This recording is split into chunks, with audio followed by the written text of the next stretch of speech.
I like to check in every now and again with people from my past. Just to smell them again, because sometimes you forget what people smell like. You need to take in their magical odor that wafts across the eons of time. It fills your nostrils, puts a little skip in your step.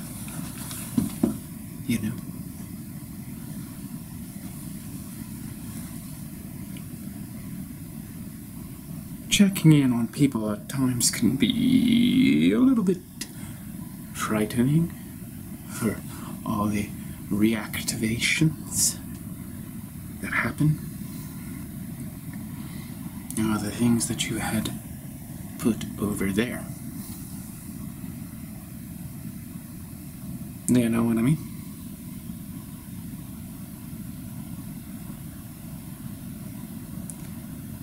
I would like to protect myself. I'm sure you understand that. Those things that we once shared are not private. Think of them as property and I have property rights over the things that we shared together. But since we are no longer associates, think of it as my property. Yeah.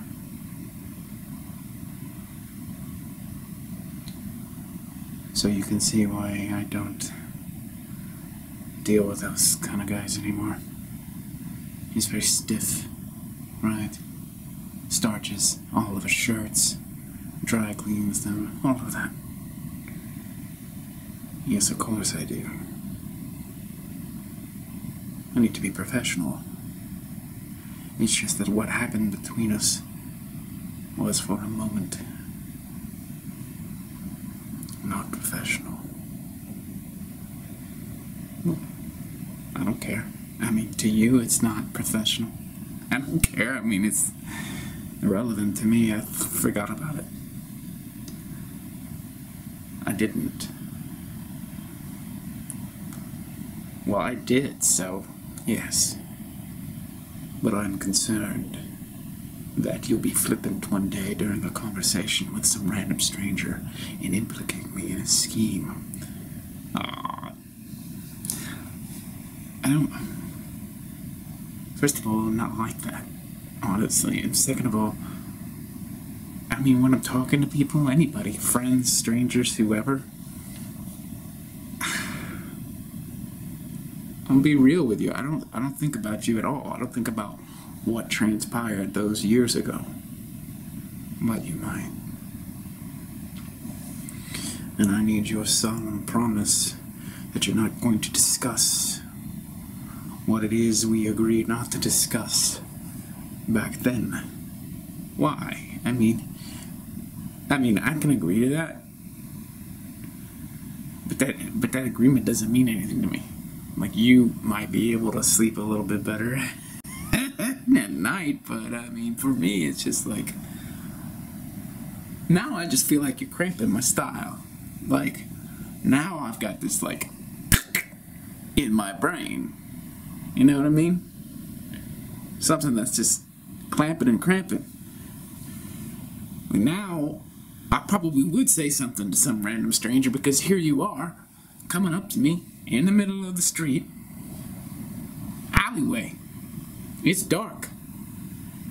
For all I know, you've got a gun underneath that trench coat. That's what trench coats are for. Guns, shotguns, maybe, I don't know. I might have a gun. Well, see, there you go.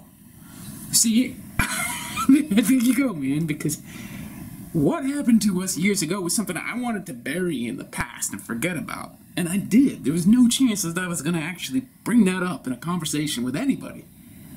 But you're obsessive, and that's why I wanted to forget all about that. That shit's fucked up, man. And to be clear, I just move on, because I'm not gonna think about that. Yes, but I think about you thinking about that. Right, but what I'm saying is I wasn't thinking about that. And I could promise you that. I wasn't thinking about it.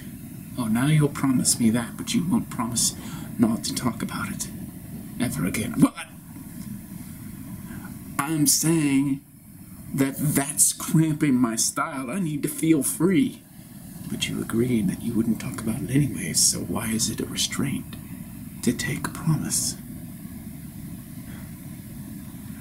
Because I don't feel like I need to be limited by your distrust. I mean, look at you. What the hell are you doing?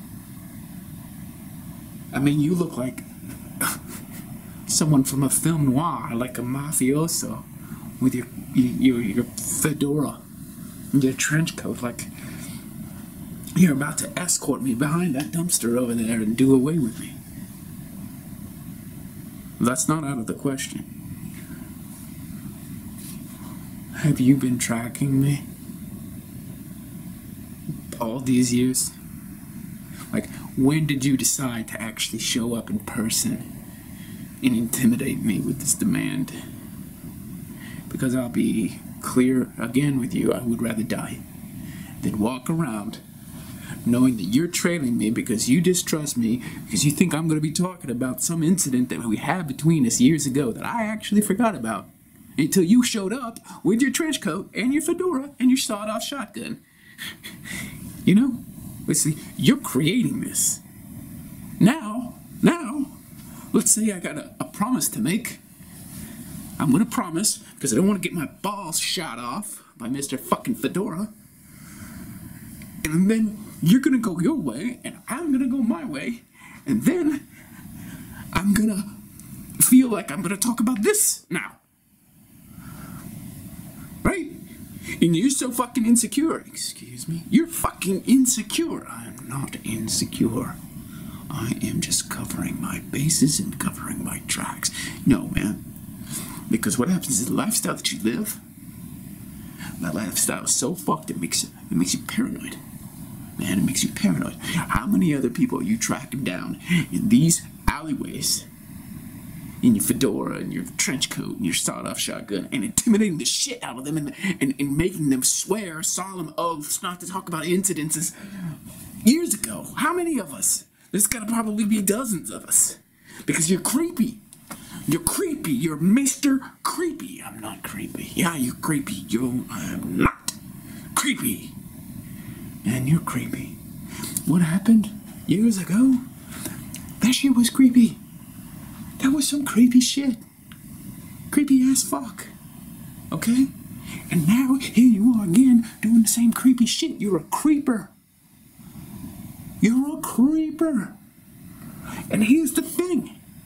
I don't know why our paths crossed years ago. And now I know why they're crossing now. But here's the thing. A few years from now, you're going to find me again. And you're going to say, I want you to take an oath. That's right. What? That's right. So you are going to come and find me a few years from now and make me promise not to talk about what's happening now. Yes. I mean, that's seriously fucked up shit. Don't insult me. I had a wounded childhood. Oh, yeah, well, yeah. Didn't we all, Mr. Trenchcoat? But you can't go around intimidating people, making them swear these blood oaths on pain of execution.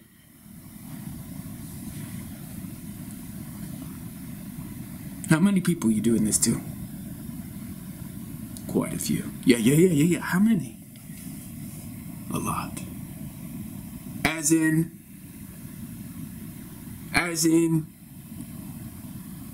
a few hundred.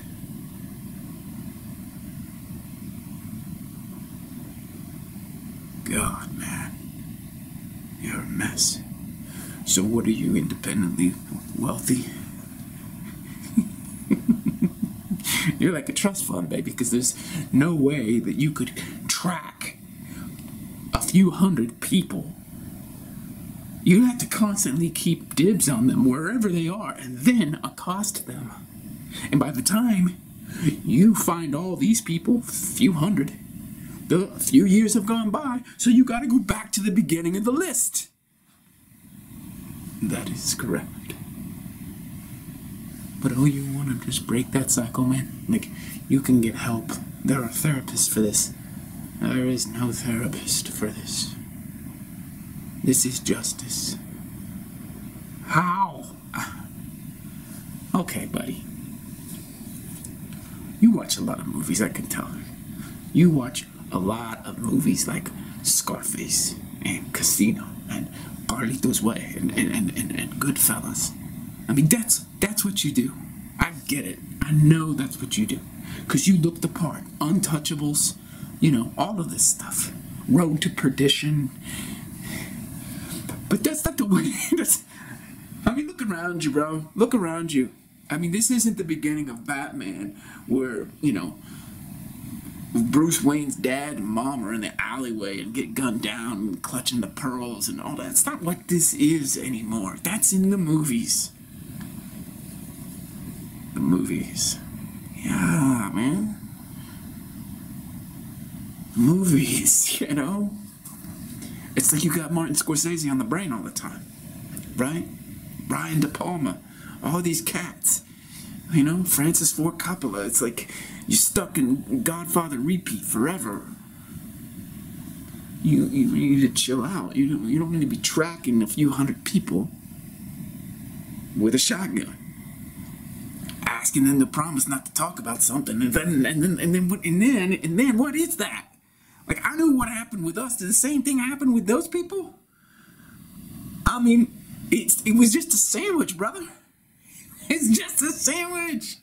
It's like, take the fucking sandwich. It doesn't need to be that big of a deal. You don't have to, you know, get in a fucking fight. It's a fucking fight. It's like, you're a mobster back then. You know? I mean, if you want the sandwich, take the sandwich. But don't track me down a few years later and make me promise not to talk to anybody about it. I mean, no one cares. You were hungry. I was hungry. I did not want to share my sandwich with a fucking stranger. You know? Especially one who's walking around like an Italian mobster. It's like, grow up. That's a charade. You're in a movie stereotype, brother. And there you are again. You want to make my life a living hell. And 300 other people are living hell. Did you steal their sandwich too? Do you eat? How are you stealing these sandwiches? You actually just walking around looking for people who are about to take a bite of sandwich, and you go up and you snatch it out of their hands and you eat it yourself, and then all of a sudden, you're Mr. Monster. We'll stop it with the movies. Movies are everything. The movies are all I have. When I go hungry, I just step out of my apartment and find the nearest sandwich. You were there that day. You could have just given it to me, but you had to play hard again. You had to resist, and that called for a smackdown. Oh, come on, man. Come on. This is ridiculous. I mean, if you're really that hungry, seriously, if you're really that hungry, what you can do is just ask politely if someone could, like, spare a few bucks. No, not the sandwiches that I eat. The sandwiches that I eat are a minimum of $10, but that doesn't make sense. That does not make a bit of sense, because the sandwich I was eating was $4. $5 max. It doesn't matter. Why? Because when I have my own money, I spend it on $10 sandwiches. When I don't have money, I will eat any sandwich. Have you thought about diversifying your diet? That would be probably a good thing to do, right? So you wouldn't be tempted to actually steal sandwiches all the time whenever you come out of your apartment hungry. That does not solve the problem. Yeah, I know, it's not a perfect solution, because if it were salads, you would just have to walk further. Yes, and sandwiches are probably a little bit more, you know, popular. Yes, burgers too, and Subway sandwiches, of course. But what about pizza? Only if it's rolled up. Have you thought about talking to anybody about this? I mean, we're talking here, but see, my problem here is that I'm thinking, you know, you're not going to get over this issue. You gotta actually talk to somebody about it, brother. You know, it's not something, this is not a problem you've gotta live with. There are people out there for you. There are life coaches, for example. You could find a way to actually figure out how to make enough money to buy your own food, but that would entail not actually spending all your time watching Francis Ford Coppola and Martin Scorsese and Al Pacino and, you know, Robert De Niro. You don't have to spend your time completely immersed in the mob and the mafia and all that. I mean, I don't know the difference between any of that, and you probably do. Oh, yeah. Right, I do. But let's look at it this way. Let's look at it this way, because it's all about how you frame the problem. If you look up to these badass dudes, right, do you think that they would approve of what you're doing? I'm a renegade. It doesn't matter what they think. Well, yeah, it doesn't really matter what they think because you're just actually just imagining what they're thinking. They're not actually thinking. I mean, Robert De Niro doesn't know who you are. That's not true. What do you mean? I stole his sandwich too. Oh, shit. You stole Robert De Niro's sandwich. Al Pacino. What? Martin Scorsese, Francis Ford Coppola, Brian De Palma, Joe Pesci. All of them. Every single star who ever appeared in any of those movies. I stole a sandwich. And that's why I found you today. Because you gotta make a promise to me to not reveal my identity because now they're looking for me. I've stolen too many sandwiches. And now I've got a fearsome tribe of Italianos gunning for me. That's why I got the trench coat. That's why I got the fedora, and yeah, there is a shotgun under here, and I am hungry. I'm hungry, man. But you gotta work with me here. You've gotta promise me that you're not going to tell anybody about what I do. Well, okay, well, yeah. Now the promise is making a little bit more sense. It does not feel so much like a constraint upon me, but I don't even know your name. So how am I gonna tell these people who you are? Well, that doesn't matter. They don't need to know my name. They just need to know where I am. Well, don't they know? I mean, don't they know that you're here in New York? Yeah. So? But they don't know where I am right now. Well, alright. I guess that's fair. So what am I not supposed to say to people? Just don't tell them. What? Don't tell them I took your sandwich. Okay. But are you saying if Al Pacino comes up to me or Martin Scorsese comes up to me, what do I say? Don't tell him I took your sandwich. Okay, so we can have a normal conversation about whatever. Don't talk to them. But they're movie stars and I like their work. Don't talk to them, because you're gonna slip up. And you're going to mention the sandwich and that is gonna take me down. Can't have that. I've got a big project I'm working on. What? What could you possibly be working on? You watch all these movies and you steal sandwiches. You don't have a life, man. Oh, no. See, you're getting the wrong impression about me. Yeah, I'm getting the wrong impression. I've got a big project. A really big project, and I can't talk about it right now, but I gotta make sure that all the strings are tied. I can't have any loose strings out there, all the strings have to be tied just the right way. And I can really show the world what I've been working on, but I gotta make sure that these 300 people who could expose me to the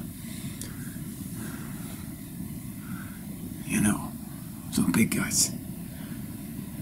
No, they can't find me. All right, man. All right. I do feel a little odd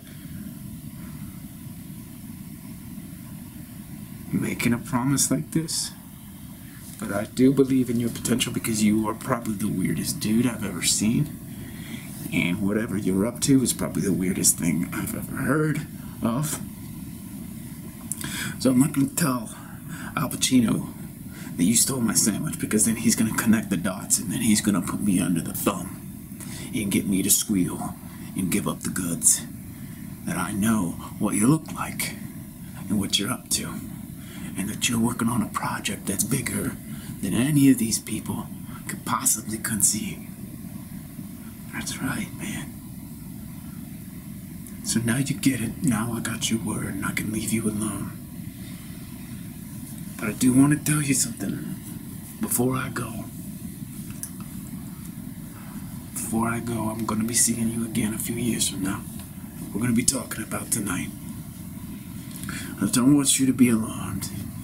I don't want you to be afraid of what's coming your way, but when we see each other a few years from now, it's not going to be the same, because at that point I'm going to be executing the project, and I'm going to be telling you about it, and I'm going to be sending out newsletters for people. That's right. See, it's all interconnected. The movies, the sandwiches, tracking people down. It's all part of a larger picture, this brainchild that I have that,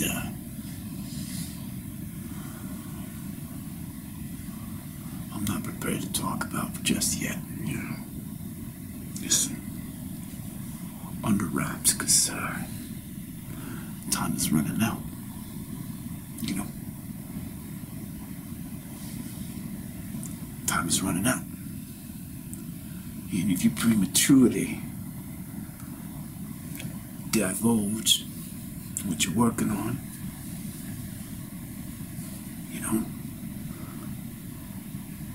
the world ceases to be a friendly place, because you got a lot of people out there. A lot of people who aren't gonna do you right. They got agendas, they have vendettas. So what I do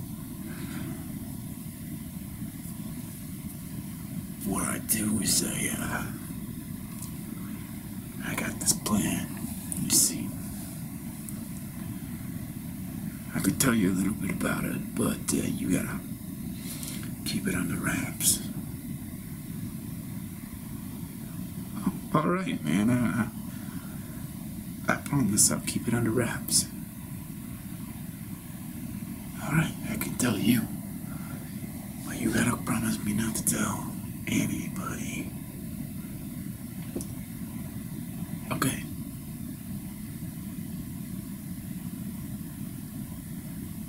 I won't give all those sandwiches back,